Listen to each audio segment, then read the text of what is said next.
तो सबसे पहले आप हमें ये बताइए कि आपने जो खेती विरासत मिशन शुरू किया था उसकी शुरुआत कैसे की थी और कब की थी? खेती विरासत मिशन वास्तव में कोई किसी एक दिन अचानक शुरू नहीं हुआ, एक पूरी प्रक्रिया थी, एक पूरा प्रोसेस था। 1994 ऑनवर्ड्स ये एक प्रक्रिया शुरू हुई। 1996 में ज़्यादा सक्रियता से इसमें मैंने काम करना शुरू किया विधिवत जी। और खेती विरासत मिशन का जन्म हुआ है पर्यावरण, कृषि, स्वास्थ्य के प्रति सरोकार और हमारी कृषि पर जो बहुराष्ट्रीय कंपनियां या कंपनियां कह सकते हैं, कॉर्पोरेट वाला पूरा मामला कह सकते हैं, उनका जो बढ़ता हुआ वर्चस्व, चाहे बीज है, चाहे कीटनाशक है, चाहे पेस्टिसाइड्स हैं, या और मशीनों वाला मामला है जी।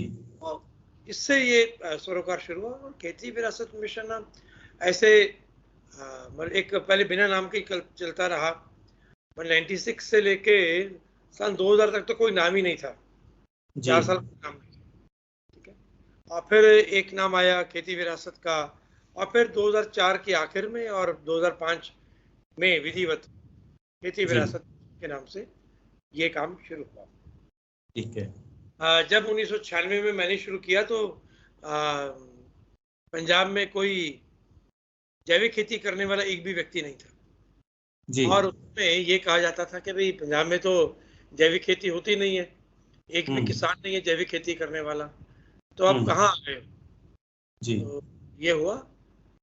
तो ये इस प्रकार से एक लंबी यात्रा है, अगर आप देखेंगे तो काफी लंबी यात्रा है और बहुत विपरीत परिस्थितियों में ये खेती विरासत मिशन का काम शुरू हुआ है, ये इवॉल्व हुआ है। देखिए, कुछ मन में मेरे बातें थी, कुछ जानकारियां थी, बाकी तो काम करते करते सीखा और सीखते सीखते काम किया जी। ये इस प्रकार का हुआ और उसमें चाहे वो फिर कृषि का मुद्दे हैं, पानी के मुद्दे हैं, पंजाब के कीटनाशकों का दुष्प्रभाव है, बीजों का मुद्दा है, वो कैंसर का मुद्दा है, फिर चीजें धीरे धीरे बढ़ती गई, सीखते गए, समझते गए, आगे बढ़ते गए और काम में वो नए नए आयाम भी जुड़ते गए। ऐसा भी नहीं है कि जो समझ 96 में मेरी थी वो आज बदली है। अब मेरी भाषा या मुहावरा जो मैं चीजें कहता हूँ वो भी बदला है, क्योंकि सीखा है मैंने इन दिनों बीच में। तो ये है, तो एक पूरी प्रक्रिया का नाम है खेती विरासत मिशन, जो इवॉल्व हुआ है धीरे धीरे, जिसको कहना चाहिए क्रमिक विकास हुआ है, जिस विचार का, जिस कल्पना का, वो खेती विरासत मिशन है। इसके एक तरफ देश प्रेम है, अपने लोगों से प्रेम है, और दूसरी तरफ करुणा है पर्यावरण के प्रति, और जो बाद की हमारी परिस्थिति कहते हैं, पारिस्थितिकी जिसको कहते हैं, उसके प्रति करुणा। उसमें फिर लोग भी हैं, जीव जंतु भी हैं, तमाम चीजें हैं, पानी भी है, मिट्टी भी है, हवा भी है, फिर वो है। उमेंद्र जी, जब आपने ये सोचा खेती विरासत मिशन के बारे में, इस एनजीओ को आगे ले जाने के लिए, आपने जिस दौर में सोचा उस दौर में जैविक खेती, ऑर्गेनिक खेती सिर्फ एक नया नाम था। आज ये नाम हर कोई जान गया, लेकिन उस टाइम ये बहुत एक नई चीज थी। तो उसको स्थापित करने में कैसा आपको संघर्ष करना पड़ा? संघर्ष तो ये है कि लोग कहते थे, अच्छा आप अमेरिका के एजेंट हो, लोग कहते थे मुझे कि भाई इससे बात मत करो, दूसरों को कहते थे ये अमेरिका का एजेंट है, इंडिया की फूड सिक्योरिटी को खतरे में डालने के लिए इसको भेजा गया स्पेशली। तो ये लोगों को कह रहा है कि बिना पेस्टिसाइड के खेती हो जाएगी तो ये फूड सिक्योरिटी खत्म करेगा। और लोग मुझे पूछते भी थे, अच्छा आपको फिर पैसे आते होंगे अमेरिका से? मैंने कहा नहीं यार, फिलहाल तो आए नहीं, अब दिला दो, मतलब चाहिए मुझे, मैं तो गरीब आदमी, मेरे तो पैसे ही नहीं है। तो ऐसा तमाम है। लोगों ने कहा कि आप एंटी नेशनल हो, ये भी कहा, आप किसान एंटी फार्मर हो, ये भी कहा। तो बहुत तरह के आरोप प्रत्यारोप लगे उस समय, और बहुराष्ट्रीय कंपनियों कहिए या पेस्टिसाइड की कंपनियों कहिए, उन्होंने मुकदमे भी किए मेरे पे, मेरे खिलाफ प्रेस कॉन्फ्रेंस भी की, मेरे कार्टून भी छापे, मैं अदरस आदमी हूँ, मेरे कार्टून भी छापे, ठीक है ना, मजाक उड़ाते हुए। और लेकिन आप चर्चा में आए जब बीटी बैंगन का मुद्दा भारत में और खास करके पंजाब चर्चा में तो पहले से आ गए थे, अगर ऐसा कहेंगे तो फिर तो चर्चा में तो पहले आते। बीटी बैंगन की कंट्रोवर्सी हो गई थी उस टाइम में बीटी बैंगन के टाइम में। हाँ, वो भी एक दूसरा पड़ाव था, लेकिन असल में उससे पहले पेस्टिसाइड वाला पूरा मुद्दा, कैंसर वाला पूरा मुद्दा, जो पीजीआई की स्टडी आ गई थी, जब सीएसई की स्टडी आई थी, पेस्टिसाइड्स इन ब्लड, तो वो तो तभी आ गया था वो तो। बिल्कुल। उसके बाद फिर जो है वो आगे की बातचीत हुई। ये है उस समय। और दूसरा ये है कि इस समय बीटी बैंगन वाला जो मुद्दा वो तो ये था कि नया मुद्दा था और तमाम लोग तो बीटी बैंगन के पक्ष में थे, बहुत बड़ी गिनती पे। और हमारे कृषि विश्वविद्यालय, कृषि विभाग, ये ना इधर थे ना उधर थे, और कृषि विश्वविद्यालय तो चुपचाप से उसके समर्थन में था जी, लग रहा था वह। तो वो विरोध किया और वो विरोध सफल हुआ, बीटी बैंगन आया नहीं। तो ये कह सकते हैं उससे और चर्चा में हम आए जी। अदरवाइज बदनाम तो हम पहले से ही थे, ऐसा कुछ खास बात नहीं है। सही कहा, बदनाम आप पहले से थे। तो जैसा कि इन दिनों अब हर आदमी जैविक खेती को ही अपना मेन आधार मान रहा है, किसान भी उस पर रुख कर रहे हैं। तो ऐसे में हमारी जो पारंपरिक खेती हुआ करती थी, ज्वार बाजरा रागी, इन सब पे आजकल दोबारा से, जैसा कि मैं बता दूं कि संयुक्त राष्ट्र द्वारा 2023 जो है वो अंतर्राष्ट्रीय बाजरा वर्ष निर्धारित किया गया है।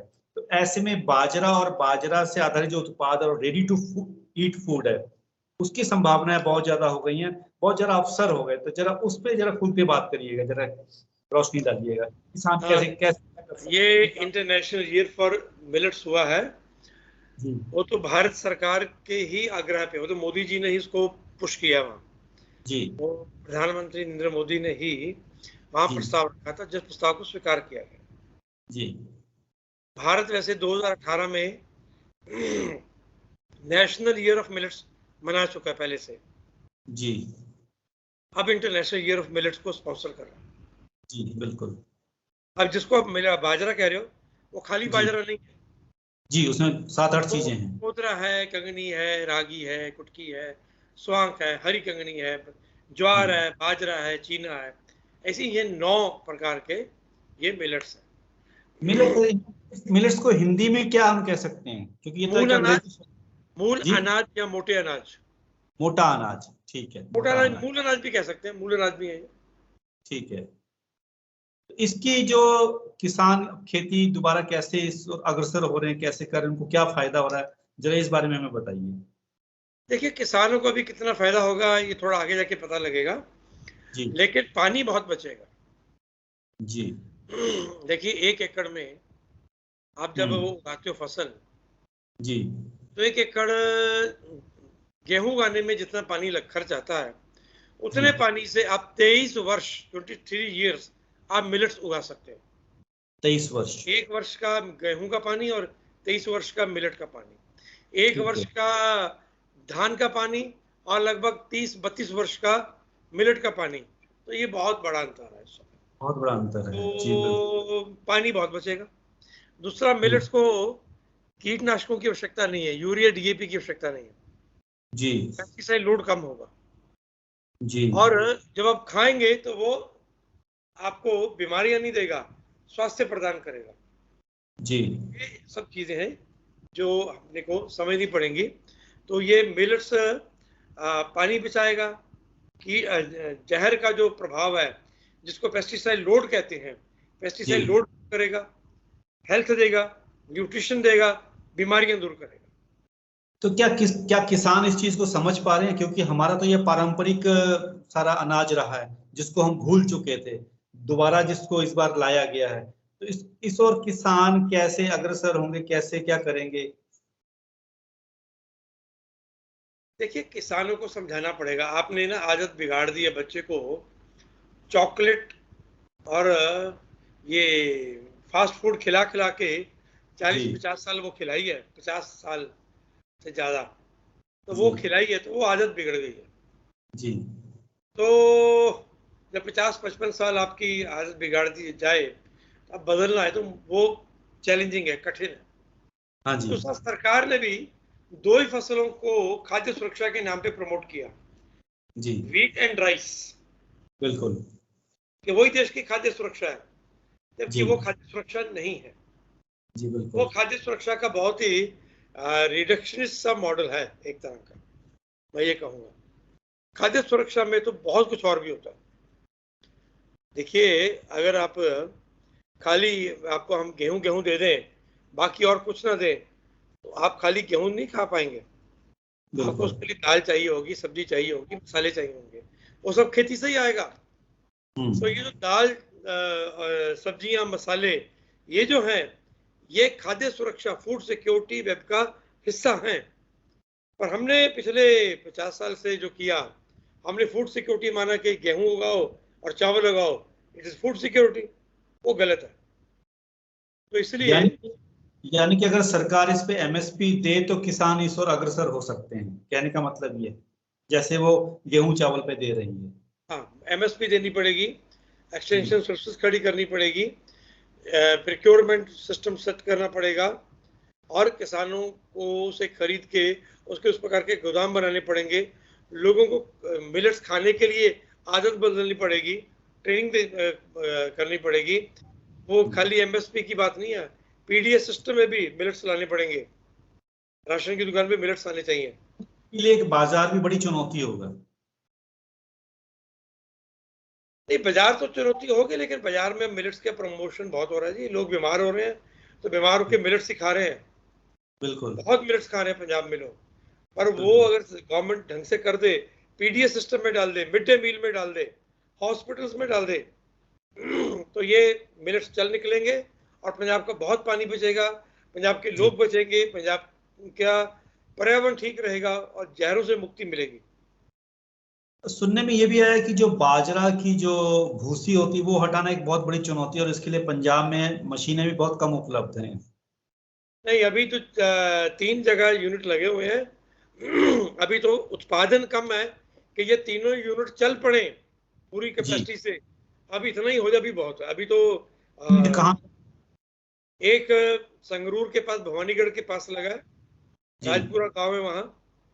जी वहाँ 2 भाइयों ने लगाया है, वो है। एक जैतून में लगा, खेती विरासत मिशन ने लगाया हुआ है। जी भवानीगढ़ वाला गुरमीत जी हमारे हैं, गुरमीत शेरगिल, जी उन्होंने लगाया। जैतों वाला खेती विरासत मिशन का डायरेक्ट लगा हुआ है। जी। और एक बटाला के पास लगा है, रंगीलपुर गांव में, वो हमारे गुरमुख सिंह जी रंगीलपुर हैं, वहाँ की एफपीओ के वो एमडी हैं। हाँ, वो मैंने उनका नाम। जी गुरमुख जी वो जो है वो कर रहे हैं। तो ये 3 जी। जगह भी है। तो अभी ठीक है। एक बार इतनी मशीनें चल पड़े, इतने बहुत है। अभी से ओके। ज्यादा मशीनें लगेंगी तो इन्हीं के पास कैपेसिटी नहीं है, मतलब जितनी ये इनकी कैपेसिटी है, अभी उतना माल नहीं है, उत्पादन कम है अभी उत्पादन का। क्योंकि मांग ज्यादा है। मांग ज्यादा है, अभी मशीनें अपनी कैपेसिटी से चल ही नहीं रही, मतलब जी। चल ही नहीं रही एक तरह। तो ये जो उत्पादन कम हो रहा है और मांग ज्यादा है, इस के बीच में जो गैप है इसको कैसे दूर कर सकते हैं? अभी तो मंगवाना पड़ेगा दक्षिण भारत से, बाकी तो पंजाब के लोगों को प्रोत्साहित करना पड़ेगा, पंजाब के किसान उगाएं और पंजाब के लोग पंजाब के किसानों से खरीदें। जी। अभी तो ये करना पड़ेगा। ये अगर तो हम पूरे गवर्नमेंट को लगना पड़ेगा, पूरे का पूरा सिस्टम बदलना पड़ेगा, और agriculture university, agriculture department, Punjab government, ये सबको मिलकर एक नई दिशा तय करनी है। तो थोड़ा बड़ा काम है, एक पूरे का पूरा पैराडाइम चेंज कर रहे हो आप, पूरा मॉडल जी। बदल रहे हो। तो मैं जानना चाह रहा था कि हमारे देश के बाकी राज्यों में क्या सीन है इस पूरे मोटे अनाज का, वहाँ की क्या स्थिति है? कई जगह तो बहुत बढ़िया, कर्नाटक में, आंध्र में, तेलंगाना में, केरल में, तमिलनाडु में, ये बहुत बढ़िया स्थिति थी। वहाँ मिलेट्स को, जी। उड़ीसा ने बकायदा मिलेट मिशन बनाया, उड़ीसा ने तो मिल्क मिशन। बाकी जगह तो मिलेट मिशन बनाया है। मिलेट के लिए स्पेशल ग्रांट्स भी रखी है गवर्नमेंट ने, बहुत कुछ सपोर्ट रखी है। वहाँ तो वहाँ लोग खा भी जी रहे हैं, दुकानों पे भी मिल रहा है, होटल रेस्टोरेंट भी स्पेशल खुल गए इसी काम के लिए। तो जी पंजाब में तो ये सब दोबारा से करने की जरूरत है। हम ना असल में फंसे हुए हैं अभी भी, वो ग्रीन रेवोल्यूशन का जो मॉडल है, जी गेहूं और चावल वाला, हम उससे बाहर नहीं आ पा रहे। उससे बाहर आएंगे तो काम चलेगा। जी। सही बात है, क्योंकि बाकी राज्यों ने तो उस मॉडल को तोड़ दिया है, सिर्फ ये पंजाब जो है उस मॉडल को भी छोड़ नहीं पा रहा है। नहीं, वो वहां कभी फंसे ही नहीं थे। पंजाब को तो जी लगता है कि ग्रीन रेवोल्यूशन उसका धर्म है, ऐसा बन गया। वो जो जी पीएयू के तो लोगों ने मुझे कहा था, ग्रीन रेवोल्यूशन हमारी माँ है, हमारा धर्म जी है। अब वो क्या कर सकते हैं, जो टेक्नोलॉजी के सच को ही माँ मान लेंगे तो उनका क्या किया जा सकता है? तो दिक्कत है पंजाब के लिए। सही बात है, सही बात है। तो कुछ और इससे जुड़ी हुई जानकारी जो आप शेयर करना चाहते हैं हाँ हमारे भाई, दर्शकों कहूँगा के कि साथ? इस साल तो सीजन निकल गया है, ये लोग मिलेट खाना शुरू करें। खेती वजह में अगर संपर्क करते हैं वो, जी या मिलेट्स की बनाना सीखना चाहते हैं, तो हम बनाने की भी ट्रेनिंग देते हैं, कुकिंग की ट्रेनिंग देते हैं, कुकरी क्लास लगाते हैं। मिलेट के हमको 100-150 प्रकार के व्यंजन बनाना सिखाते हैं। वो बिस्कुट जी केक से लेके, ब्रेड से लेके, और वो पिज्जा बेस तक, और सूप से लेके हलवा तक, खीर से लेके खिचड़ी तक, चपाती से लेके टिक्की तक, तमाम जी चीज हम सिखाते हैं उसमें। कोई वो लगभग 100-125 चीजें हैं जो मिलेट्स की जी बनाई जा सकती हैं। तो वो ठीक है। गृहिणियों को, बहनों को सीखनी पड़ेंगी, उनको थोड़ा आगे बढ़ना पड़ेगा। ये हम सिखाते हैं, हमसे संपर्क करें। वो हो सकता है खेती विरासत मिशन की वेबसाइट पे जा सकते हैं। हमारे जी वेबसाइट का है www.khetivirasatmission.org। संपर्क करेंगे तो हम उनकी कुकिंग क्लास भी लगा सकते हैं और हेल्थ एंड न्यूट्रिशन की क्लास भी लगा सकते हैं कि किन किन बीमारियों में मिलेट्स कैसे खाएं कि बीमारियों से छुटकारा हो जाए, वो भी हो सकता है उससे। तो आपके इस मिशन के साथ कितने किसान जुड़े होंगे? हमारे साथ लगभग 3000 से ज्यादा किसान हैं जी, कमोबेश, ये जो जुड़े पंजाब हुए से हैं। या नहीं, पंजाब ही है, थोड़ा हरियाणा भी बीच में। पंजाब और हरियाणा के? ठीक है। तो उमेंद्र जी, पर बात करने के लिए आपका बहुत बहुत नहीं नहीं, धन्यवाद। बहुत